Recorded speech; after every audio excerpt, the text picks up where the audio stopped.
Hello, everyone. I'm Matt Clark, research analyst for Money and Markets with our weekly marijuana market update. Remember, you can check out the marijuana market update each and every week on our YouTube channel. Just go to youtube.com and search Money and Markets. We'll be the one with the green logo there. Just find that and click that, and you'll be able to see our entire channel that has a host of different videos on there.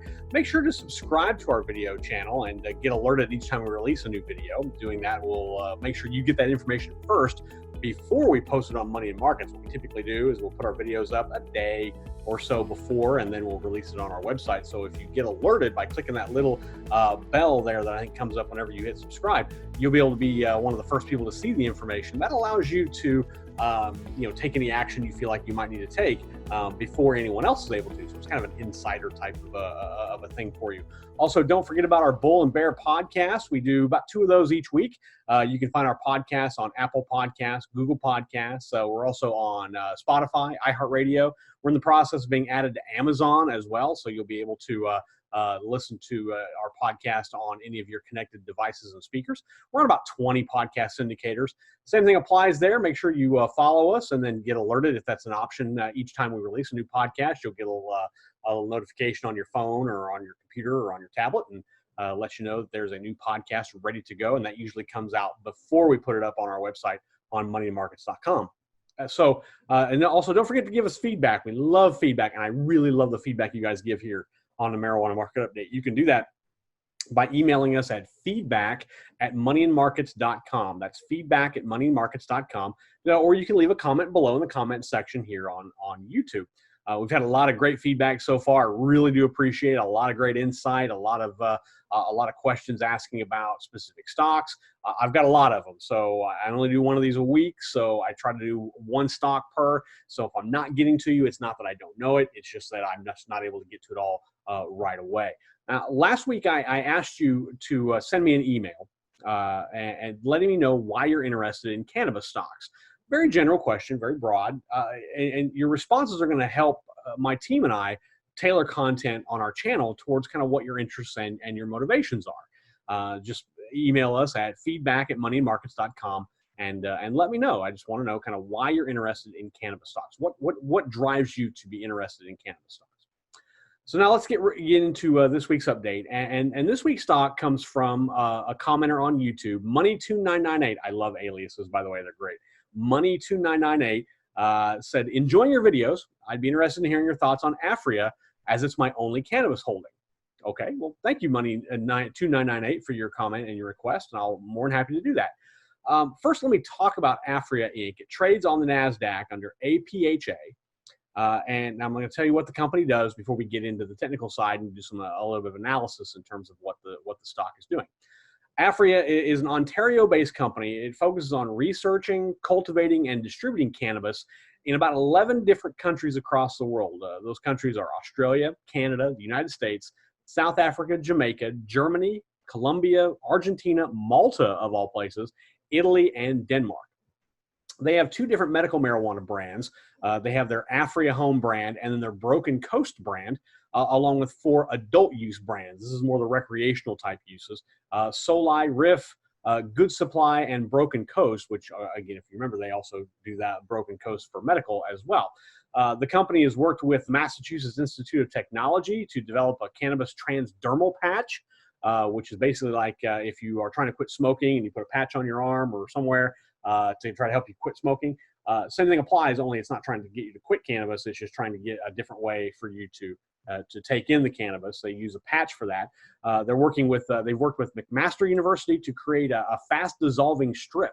So if you see kind of those mouthwash type strips or whatever you put in your mouth, you put it on your tongue and it dissolves quickly, and it provides kind of a freshening of your mouth, if you will. They have done the same thing with cannabis. It's actually, both those things are pretty revolutionary and pretty interesting things that they've developed. They've got a decent balance sheet. They've got about $360 million in cash, and they've got a debt load of about $301 million. Their stock recently crossed a golden cross. That's where, if you remember, the 50-day moving average crosses over and above the 200-day moving average. It suggests a short-term upward momentum swing. However, if you look at the stock chart, it hit that cross in July, but it really hasn't moved up significantly. you expect once a golden cross is hit, it doesn't happen all the time. But in most cases, whenever you hit that golden cross and that 50-day crosses the 200-day, the stock will tend to move more upward like this. If you look at Aphria, it really hasn't done that, and that's a bit of a concern. But the stock price is up about 126% from its mid-March 2020 low. That said, its momentum is pretty well halted after the company's recent quarterly earnings report. In that report, Aphria did report a net loss of 65%, and that's mainly attributed to the coronavirus. It led to a pretty big sell-off of the company's stock by investors and a 19% drop in its share price. It does have a one-year annual sales growth of about 127%, but its one-year growth rate for earnings per share is actually a negative 467.5%. That's a concern if you're an investor. The one good thing working for Aphria is that most analysts continue to see the stock rising. At its low end, analysts have a price target of about $5.24 a share. That's a 9% increase over where the stock is priced right now. The high end of those analyst ratings are about $9.36 a share, which is a 94% jump from its current price. So you can see it's a pretty wide variance in terms of where analysts can see this stock going. There's a couple of things working for Aphria for its future. The company recently decided to pull back from its Latin American venture, which would save the company about $40 million in CapEx. That savings could be applied to creating a deeper footprint, say here in the United States, where they're not necessarily as strong. They are, however, strong, and this leads to point 2, in Canada. They actually have a 16% market share in Ontario alone. And that's strong. You may think 16% isn't that significant, but if you consider the massive number of cannabis companies doing business in Canada because of its legalization, 16% is actually really good. And by scaling back on its Latin American venture, Aphria has the potential to be one of the first cannabis companies to actually turn a profit. If you remember, and if you look at the analysis, if you look at the data, cannabis companies have yet to turn a profit. The cost of cultivating, marketing, and distributing is not being outweighed by the sales that these companies are bringing in for whatever reason. John Zapparo, an analyst with CIBC, has said the company could turn a profit by 2022 in a recent note to investors, and that's important because a lot of cannabis companies aren't forecasting any type of a profit until about 2024, 2025. So it is significant. But remember, you have to consider that it is a cannabis stock. There are going to be a lot of headwinds, legalization being one of them, and that could prove to be a bit of a difficult challenge to achieve profitability by 2022. If I take a look at Money Market's chief investment strategist Adam Odell's stock rating, Green Zone rating system, Aphria actually ranks a 23 overall. This means that it's one that we're pretty bearish on. We wouldn't really recommend this as a buy. In any way. But you have to remember that Aphria is being ranked along with companies like Apple and Amazon. So you have to kind of dig a little deeper. I answered a reader question last week about this, about how, for example, with Cureleaf, it ranks so low. It was in the single digits, but yet I was still fairly strong on it. It's because, you have to take the ratings as a guide. The ratings start things off, and then you have to do a little bit deeper analysis, which is what I do. To provide a little bit more insight and to decide whether that company is a potential buy or not. Aphria does have a good rating on sales. It scores a 90, which means only about 10% of all the other companies rated. And there's about 5,000 stocks that we throw into this system are better. And its debt is actually pretty good. It also ranks a 90. And we've talked about that already.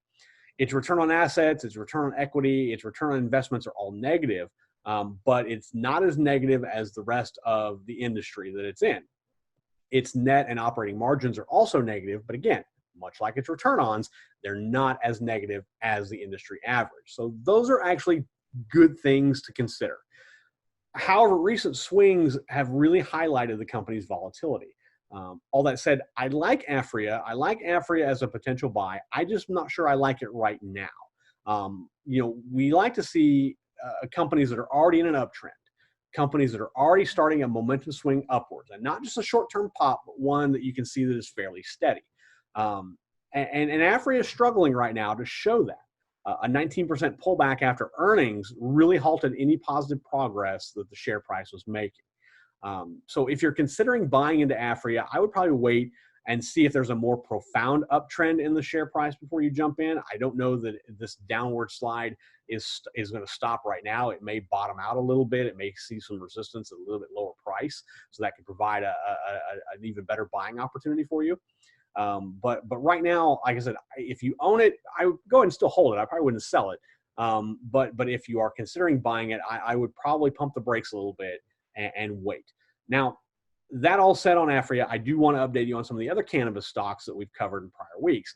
Last week, I discussed GrowGeneration, which trades on the Nasdaq as GRWG. The stock continues to see a fallout from a damaging report put together by a notorious short seller. Now, remember, I told you to wait for a second pullback before buying. Well, I don't think we've seen the end of the first pullback yet, so I would still advise you to probably wait just a bit before you decide to jump into GrowGeneration. Another stock we talked about is industrial properties. This is a cannabis-centered REIT, real estate investment trust. I still remain pretty bullish on industrial properties. It trades on the New York Stock Exchange under IIPR. And since our update on IIPR came out about 2 weeks ago, the stock is up about 4%. And I see the stock continuing to move higher. 4% doesn't seem all that much, but it is starting to show a bit of an upward momentum trend. So that is good. Remember, keep your recommendations coming. Even though I can't get to all of them all at once, keep them coming. I do like to see what you have to say. I like looking at your feedback on either our YouTube channel or by email. That email address, send comments and questions. The stocks you want to examine is feedback@moneyandmarkets.com. Don't forget to email me why you're interested in cannabis stocks. I would love to read what you all have to say. We've already got some already. I'd like to see even more. So don't worry about flooding the email, even if it's just a couple sentences or whatever. Don't worry about it. Just send it. I'd love to read it. Another reminder is if you're interested in listening to the marijuana market update before anyone else, just subscribe to our YouTube channel and make sure you click the little bell notification to get alerted whenever we release a new update. The same is for the Bull and the Bear podcast and our week ahead and any other videos that we put out. If you get alerted, you'll get access to it first before anyone else. We usually post videos on YouTube, like I said, and or to our podcast channel a day or so before they actually come out on moneyandmarkets.com. So if you subscribe, you get the information first. If you feel like you need to take action, you can do so more immediate than if you wait for the next day for it to come out on Money and Markets. Not saying that either one is bad, but just if that's the kind of trader you are, it might be worth looking at. That's about all for me for this marijuana market update. Coming up this week, we'll have more on the Bull and the Bear podcast on our Money and Markets week ahead as well, so stay tuned. Check out moneymarkets.com every day for new content that we try to provide safe and profitable investment information for you. If you've noticed, if you're subscribing to our emails, you'll notice a bit of a change in our emails. I think they look really, really slick. We decided to highlight all the great content that we're putting out. It looks really good. So make sure if you're not subscribed that you get on our emailing list at moneymarkets.com. We only send out about an email a day. Nothing's going to clog up your inbox, nothing like that.